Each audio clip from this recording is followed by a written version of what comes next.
Welcome to Khan's Digital World. I'm Badrul Khan. Thanks for being with us today. In our last episode, I talked about ethnic cleansing and genocide of Rohingya ethnic minority in Myanmar, formerly known as Burma. It seems that during hurricanes and other crises consuming attention in the United States, many Americans may not have heard about the ongoing humanitarian disaster in Myanmar.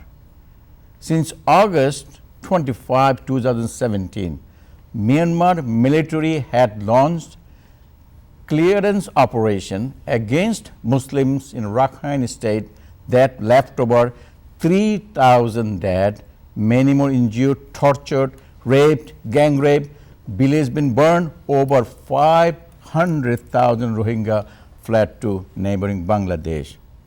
It is reported that before the 2015 Rohingya refugee crisis and the military crackdown in 2016 and 2017, the Rohingya population in Myanmar was around 1.1 to 1.3 million, mainly in the northern Rakhine state, which were 80 to 98% Rohingya.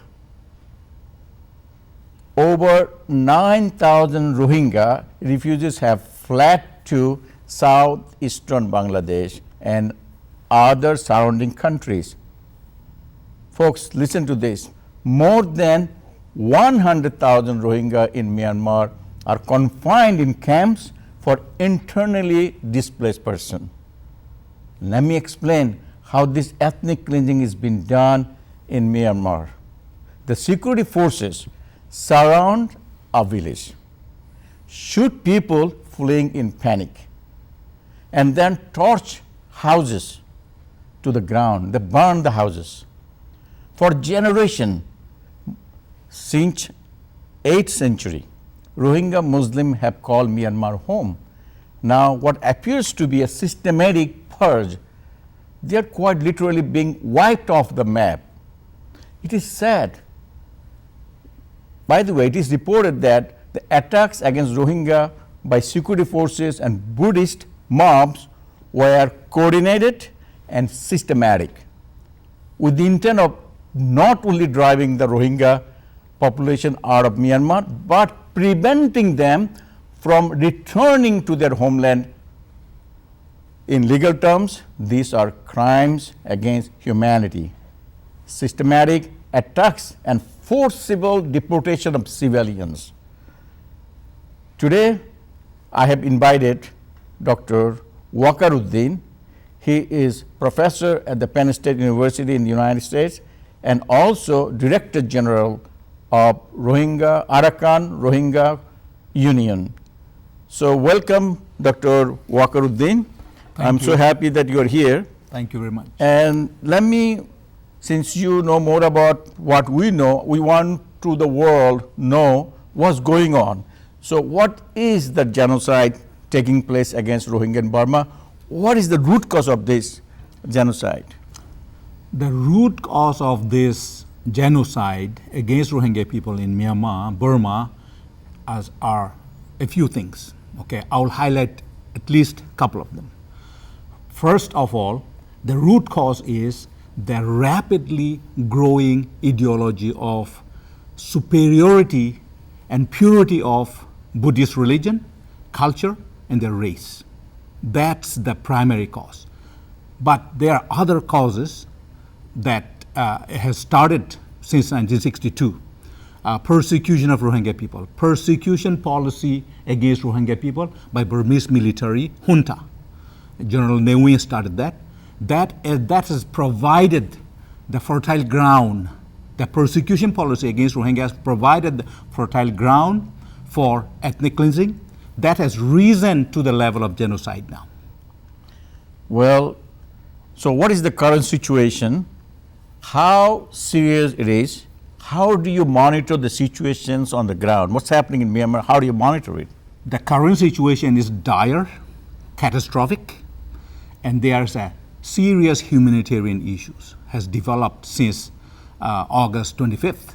when military started assaulting Rohingya villages, not the insurgents, assaulting Rohingya. Let me make it clear. Military has targeted Rohingya population, civilian population, not the insurgents, but they claim that they are fighting insurgents. That's one point. The situation right now is serious humanitarian crisis. As you mentioned in your earlier statement, over 900,000 Rohingya people are in southern Bangladesh. There are 450,000 before, and since August 25th, there is over 550,000 Rohingya has arrived. And on top of that, there are 250,000 plus in hiding in the mountains, in the woods, sheltering some other villages, even in the sea coast. And along the border with Bangladesh, there are people homeless. And then on top of that, there are 140,000 already pre-existed since 2012 violence against Rohingya people, 140,000 people in IDP camps. So you are talking about over 1 million people displaced, over 8 million people. Not to mention 350,000 Rohingya living forced out to Saudi Arabia, 400,000 in Pakistan, 150,000 in Malaysia. There are about 100,000 in Indonesia, Thailand, and there are 40,000 reportedly in Malaysia. I can go on and on and on. So there are displaced Rohingya outside the country is approaching 2 million, where we had 1.1 to 4 million was there, and half of them are gone since August 25th. Folks, it hurts me so deeply because I understand their dialect, their language. And my show deals with digital world, digital issues. But this is so important. This is inhuman behavior by Burmese military, Buddhist mobs. It hurts me. It hurts me so bad. I'm in the social media talking to many professors all over the world, the users, and it seems that it is very difficult. So let me tell you, this Professor Wakar Uddin is basically a native Rohingya. He himself a Rohingya. He's teaching Penn State University. He's leading this campaign, Arakan Rohingya Union in the world. It is so sad. Folks, as I said, many Americans, some of my American students and friends didn't know what's really happening about this genocide. This is one of the saddest moments in the human lives. So let me ask him one more question. How is the international community responding to the crisis? What would you like to ask the international community do about the issue? Do you expect any solution to this crisis soon? The international community has responded very well. For example, United Nations Human Rights Council, General Assembly, and most recently, United Nations Security Council. They have all addressed Rohingya issue, OIC, European Union, and many other countries, Turkey, Saudi Arabia, Pakistan, Malaysia, and I can go on and on. Many countries have responded positively. What Rohingya people are asking international community is one very important point is that safe zone. There has to be a safe zone administered by multinational forces from United Nations. Otherwise, there is no protection of Rohingya people. Pressure Myanmar government for giving immediate access to humanitarian aids.